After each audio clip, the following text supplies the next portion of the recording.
బ్రహ్మం గారి యొక్క కాలజ్ఞానం. బికాజ్ నేను సనాతనమైన ధార్మికవాదిగా బీజేపీని నేను ఇష్టపడతాను, నేను కాంగ్రెస్ను పొగడట్లేదు, ఉన్నటువంటి వాస్తవికమైనటువంటి పరిస్థితులు అట్లాంటివి. కమింగ్ టు ఆంధ్రప్రదేశ్, జగన్మోహన్ రెడ్డి గారి యొక్క పేరు జగన్. గా నా అక్షరాలని సంయుక్త అక్షరాలు అంటారు. వారి పేరులో కూడా 2 అక్షరాలే ఉన్నాయి. అంటే జాదీసి ఓన్లీ గన్ అని పెట్టాలా జగన్ గారికి? జగన్ అంటే గా అన్నటువంటిది సంయుక్తము, అంటే ఒక అక్షరంతో మరో సగం అక్షరం కలిసిపోతే దాన్ని సంయుక్తాక్షరం అంటారు తెలుగులో. సో జగన్మోహన్ రెడ్డి గారి యొక్క పేరులో కూడా ఒక రకంగా ఆ విధంగా తీసుకుంటే అవి 2 అక్షరాల కిందే లెక్క. రాబోయేటువంటి శాసనసభ ఎన్నికల్లో ఆంధ్రప్రదేశ్కి సంబంధించినటువంటి ఎలక్షన్స్లో వై నాట్ 175 అని జగన్మోహన్ రెడ్డి గారు ముందుకెళ్తూ ఉండొచ్చు దాకా. కానీ మనం శోభకృతనామ సంవత్సరంలో ఉన్నాం. శోభకృతనామ సంవత్సరే సర్వసస్యాభివృద్ధయః నృపానాంచ మన్యోన్యం ప్రజానాంచ పరస్పరం. ప్రజల చేత ప్రజల కొరకు ఎన్నుకోబడ్డటువంటి ప్రజా సంబంధమైన ప్రభుత్వాలు మాత్రమే ఈ శోభకృతు అనేటువంటి పేరు కలిగినటువంటి సంవత్సరాల్లో వస్తాయని శాస్త్రం. ఇక్కడ అదే జరిగింది. జగన్మోహన్ రెడ్డి గారు 175 స్థానాలు 151+ వాళ్ళు అనుకుంటున్నారు. తీవ్రమైనటువంటి ప్రజా వ్యతిరేక సంబంధమైన స్థితిగతుల వల్ల మళ్ళీ అధికారంలోకి రావటం అన్నటువంటి విషయం మీద వాళ్ళు దృష్టి పెట్టాలి. ఏ ప్రభుత్వం కూడా, అంటే అది టీడీపీతో కూడినటువంటి ప్రభుత్వం కానీ వైసీపీతో కూడినటువంటి ప్రభుత్వం కానీ వెంటనే సులభమైనటువంటి మెజారిటీతో ఆంధ్రప్రదేశ్లో వచ్చేటువంటి అవకాశం లేదు. But first priority is Jaganmohan Reddy గారికి సంబంధించిన ఆరుద్ర నక్షత్రం,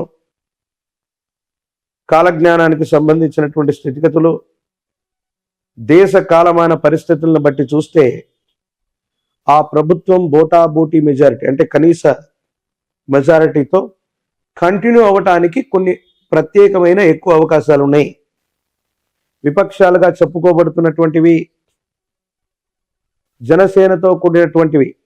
ఆయనది శ్రవణ నక్షత్రం. పవన్ కళ్యాణ్ గారు సమీపమైన భవిష్యత్తులో తప్పకుండా అమాత్యుడు, మంత్రి, అది ముఖ్యమంత్రి అవ్వండి, కేంద్ర మంత్రి అవ్వనివ్వండి, అమాత్యుడు అన్నటువంటి స్థానానికి దగ్గరగా ఆయన జాతకం ఉండబోతుంది.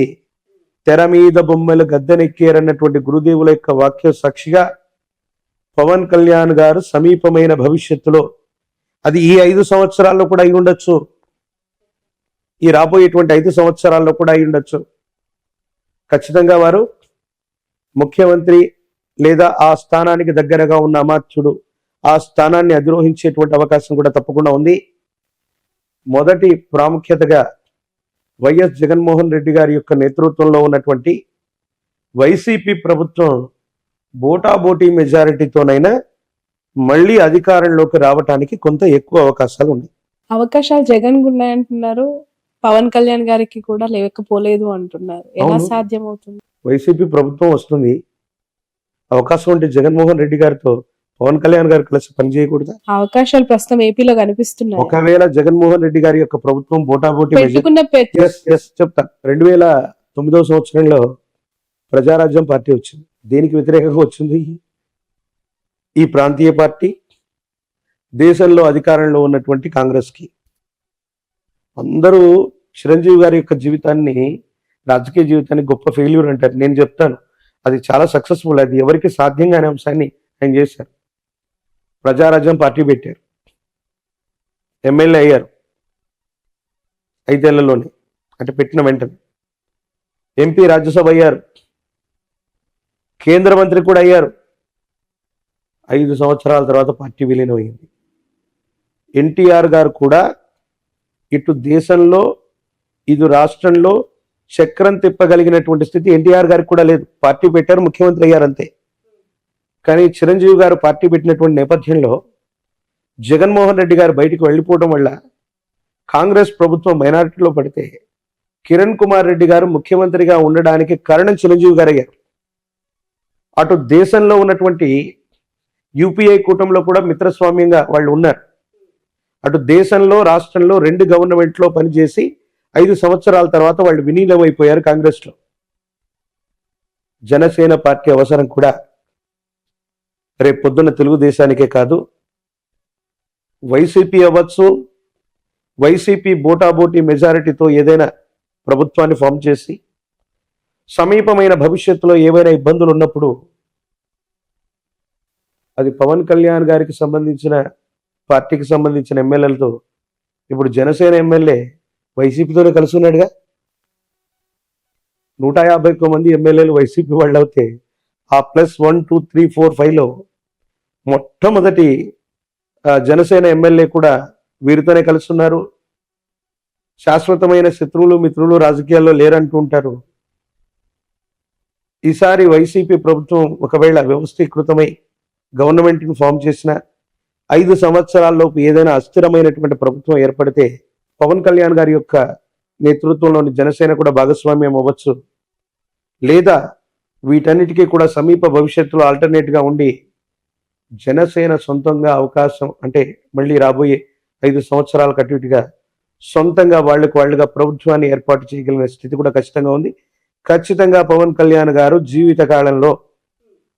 జీవితకాలం అంటే మళ్ళీ ఎక్కువ ఏళ్ళు అనుకునేరు, 5 సంవత్సరాల కాలానికి అటు ఇటుగా. చాలా మంది ఆయన జాతకం గురించి ఏదో చెప్తున్నారు. ఒక్క రోజైనా ఒక్క క్షణమైనా ముఖ్యమంత్రి ఆ అమాత్యుడు అన్నటువంటి ఆ స్థానంలో ఖచ్చితంగా కూర్చునే అవకాశం కనబడుతుంది. Okay, right.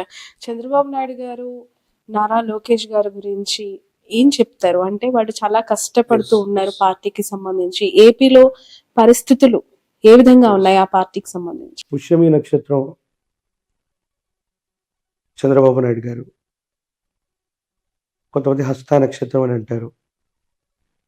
వారి జన్మజాతకాన్ని అనుసరించి ఒకవేళ నా ప్రశ్నాశాస్త్రాన్ని అనుసరించి చూస్తే 2 సంవత్సరాల క్రితం చెప్పాను, 2023లో ఇబ్బందికరమైనటువంటి స్థితిగతులు, ఆరోగ్యపరమైనటువంటి అంశాలు, ఇబ్బందులు. ఆయన యొక్క జన్మజాతకంలో కేతు సంబంధమైనటువంటి స్థితిగతి అధికంగా ఉండటం వల్ల కొన్ని ఇబ్బందులు, సమస్యలు, ప్రతిబంధకాలు ఇప్పుడు ఆయన జాతకంలో జరుగుతున్నాయి. కానీ నారా లోకేష్ గారి యొక్క జాతకం మాత్రం బాగుంది. చంద్రబాబు నాయుడు గారి యొక్క జాతకంలో మనం ఇందాక అనుకున్నాం, మారక దశలు, ద్వితీయ సప్తమ స్థానాల్లో ఉన్నటువంటి గ్రహాలు వాటి యొక్క దశలు వచ్చినప్పుడు మనిషికి మరణ సమానమైనటువంటి కష్టం వస్తుంది. వారి యొక్క జాతకాన్ని నేను అనాలిసిస్ చేస్తే 2002, 2004 మధ్యలో సప్తమ స్థానానికి సంబంధించి శనికి సంబంధించినటువంటి దశ జరిగింది, అంతర్దశ. అలిపిరి ఘాట్లో ఓ పెద్ద ప్రమాదం సంభవించింది.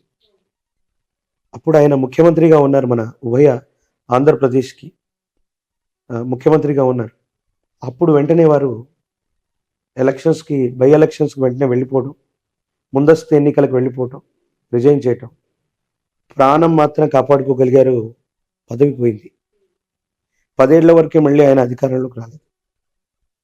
మళ్ళీ కమింగ్ టు ద్వితీయ సప్తమ స్థానాలకు సంబంధించిన స్థితిగతుల్లో అలాంటి అంతర్దశలు 2023లో మొదలయ్యాయి.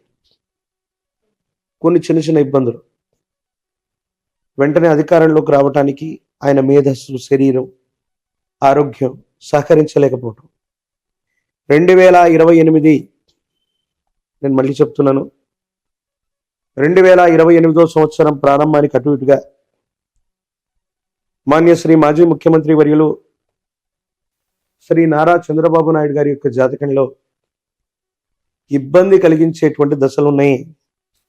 ఆరోగ్యపరంగా కానీ, మరణ సమానమైనటువంటి కష్టాలు కానీ, తీవ్రమైనటువంటి ఇబ్బంది కలిగించేటువంటి గ్రహగతులు 2028 ప్రారంభంలో. ఇప్పుడు ఆపరేషన్ లేకుండానే మోకాళ్లకు ప్లాస్మా ట్రీట్మెంట్, మీ ఆర్థోపెడిక్ సమస్యలన్నిటికీ రోబోటిక్ టెక్నాలజీ ద్వారా తక్కువ ఖర్చుతో శాశ్వత పరిష్కారం, ఫ్రీ కన్సల్టేషన్, ప్రతి ట్రీట్మెంట్ పై 20% డిస్కౌంట్. ఈ ఆఫర్ కొద్ది రోజులు మాత్రమే, త్వరపడండి. V9 hospitals 9281465842.